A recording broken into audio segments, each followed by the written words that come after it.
Hi folks, and welcome to the second installment of my nostalgia trip games for the Sega Megadrive. Well, you've seen it all before, but what I have here is actually a modified Sega Megadrive, and what it has here is a switch that can change between PAL and NTSC modes, and also, well, it has three different settings here, as you can see. It can change between Japanese and English text. I don't know exactly how that works. Well, I can't remember, but I will cut this and take you to the internet. Well, it seems that up until around 1991 or 92, games released for the Mega Drive and Genesis were region-free, and after that the cartridges started having region checks to determine whether you had an American, European or Japanese system, making it impossible to play some games in certain areas without a modified or a region-specified system. Back then, getting your PAL system modified would have taken some good knowledge on electronics or some specialist to modify your system for you, but these days, all the information can be found on the internet and in various forms. For modding the Mega Drive alone, you can find lots of different guides, but the modification I had made for my Mega Drive Mark I, because I have no tools for that, was gotten from the Mega Drive PAL 60 project website, which clearly says that the three-way switch can switch between PAL, NTSC for Japan, and NTSC for the United States. PAL for Japan doesn't exist in practice, so the double switch variant is ignorable. Yeah, and what I also have here is a Mega Everdrive, which I ordered from Stone Age Gamer. Thank you very much. This is an excellent product again. And what I'm going to be using it for is one of the games near the end of this episode, because I still haven't gotten the original from eBay, although I ordered it from like 3 weeks ago or something. But anyway, let's get on with it. Okay, what we have here is a Sega exclusive James Bond game with Timothy Dalton's face on it. The title of the game doesn't really mean much, at least to me, because I'm not sure what is 007 supposed to be dueling for, or who is he dueling against, because I haven't read the manual. No matter. The big thing here is that 007, The Duel, is actually a very playable James Bond game, which cannot be said of most of the earlier Bond games from Domark. Since Timothy Dalton only managed to star in 2 Bond movies before some complications occurred and the series went on a hiatus for a few years, Domark, who had since 1985 held the license to spit out Bond games, were getting a bit desperate to sell some content to sell for the franchise. In 1993, 4 years after License to Kill and 2 years before GoldenEye, and 4 years before the GoldenEye game for Nintendo 64, Domark published 007 The Duel, which was the last one published under their badge. The game itself is a solid action platformer with a rather repetitive form to rescue girls, detonate a bomb, and escape the level before the bomb explodes. Unfortunately, it is also rather difficult because you can't really play by hunch. You really need to know where all the enemies appear at and where can you jump if you can't see a thing. It's all about learning through mistakes and repetition. The bad thing about being a solid action platformer is that it doesn't really give much of a feel that a Bond movie does. You should at least have some car chases too, but at least you get to meet some old Bond villains like Jaws and Oddjob, and even Bones the Voodoo Doctor from Live and Let Die makes an appearance. That's really what makes the game worth playing to any Bond fan, and ultimately, it's also why I feel strong nostalgia for it. But yes, I did also play it somewhere between 1993 and 95, and it's one of my most recent purchases for the Mega Drive. The same goes for this one, the Terminator. Contrary to the first game based on the Terminator I ever learned of, the game that was released on the Mega Drive is an action platformer. What a surprise there.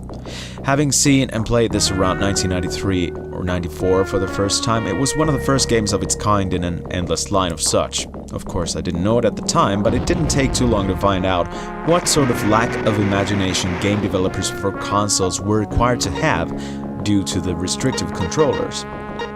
I can't say I ever got particularly good at this game, but because of its atmosphere and awesome audio visuals, it did make an impact. Happily, the game follows the movie's plotline very closely, starting from the future where Kyle Reese has to infiltrate an underground facility and kill lots of lackingly clothed enemies, reach the power source and destroy it, after which he needs to get to the surface and into the time machine to take him all the way back to 1984, where his mission to find and rescue Sarah Connor and eventually... well, you've seen the movie, of course. I have only ever gotten as far as the police station in the game, and that's only in the easy mode. With 3 further difficulty settings, you can imagine the game can get brutally difficult if you feel like it, but I'd say a little goes a long way. However, I'd say that the difficulty itself is part of the game's charm, particularly as you do get better at it as you persevere. Unfortunately, having no continues, it's trial and error and repeat from the start, which is superbly annoying, and as such doesn't give much of an incentive for often repeated playing. Still, for its atmosphere and great audio visuals, it's worth nostalgia tripping every once in a while. Okay, here's another game that I bought within the first year of getting my first very own Sega Megadrive. Where in Time is Carmen Sandiego is the 5th game in the Carmen Sandiego series, the first of which I already included in one of the Commodore Amiga episodes. It is also the only game in the series that was also released for the 16-bit Sega, and the same goes for the Super NES too, but the existence of those versions came oddly late, seeing as the original version by Broderbund was released in 1989. Oh well.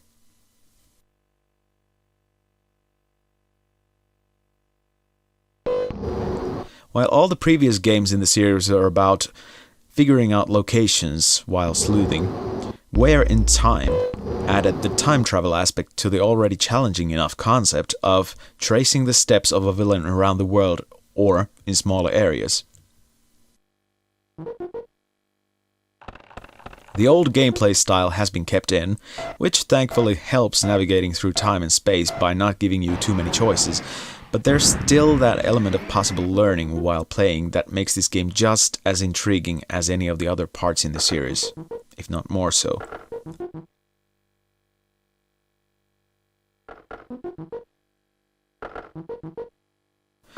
I don't play it nearly as often as I would like to, but it is always a nostalgic game to play, although perhaps more due to its connection to the earlier Carmen Sandiego games than for its own merits.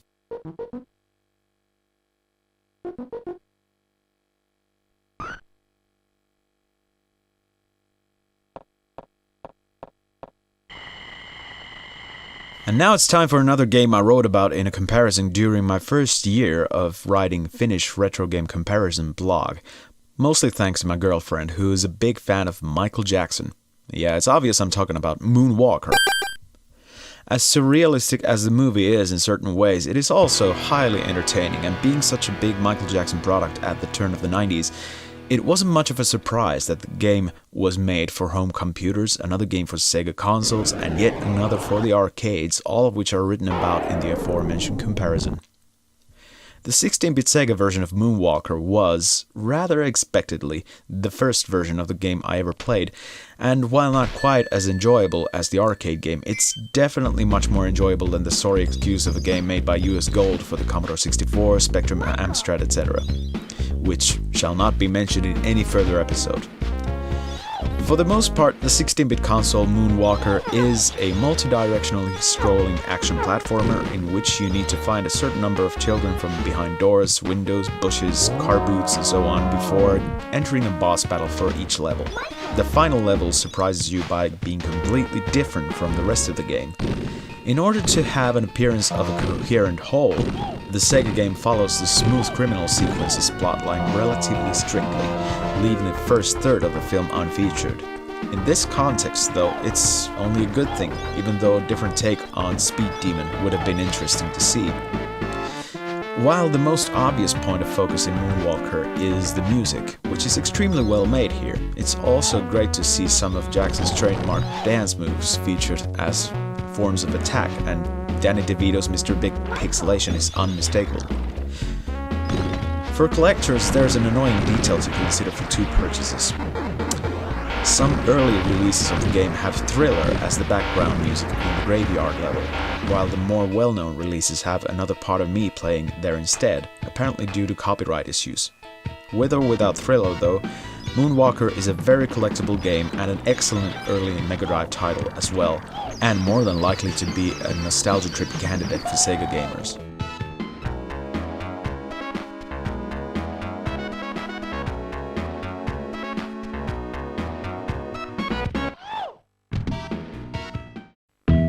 Test 1, 2. Sega!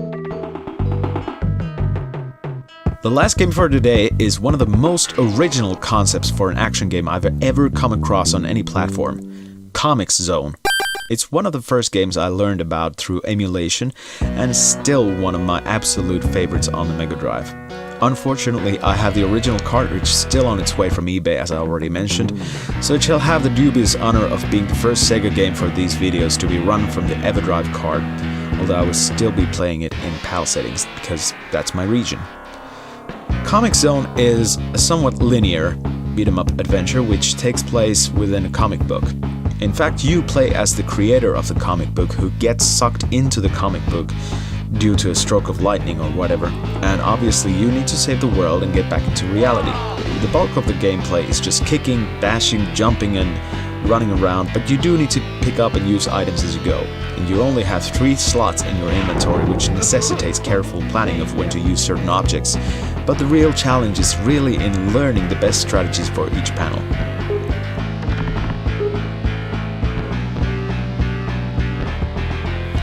Having been released as late as 1995, Comix Zone is a bit of a rarity since it came out after the release of Sega's next generation console at the time, the Saturn, but it was nevertheless one of the last games on the 16-bit console to have a worldwide release during its original commercial lifespan. So if you haven't heard of Comix Zone before, I highly recommend you to check it out now and find another great piece of 16-bit gaming software to obsess over.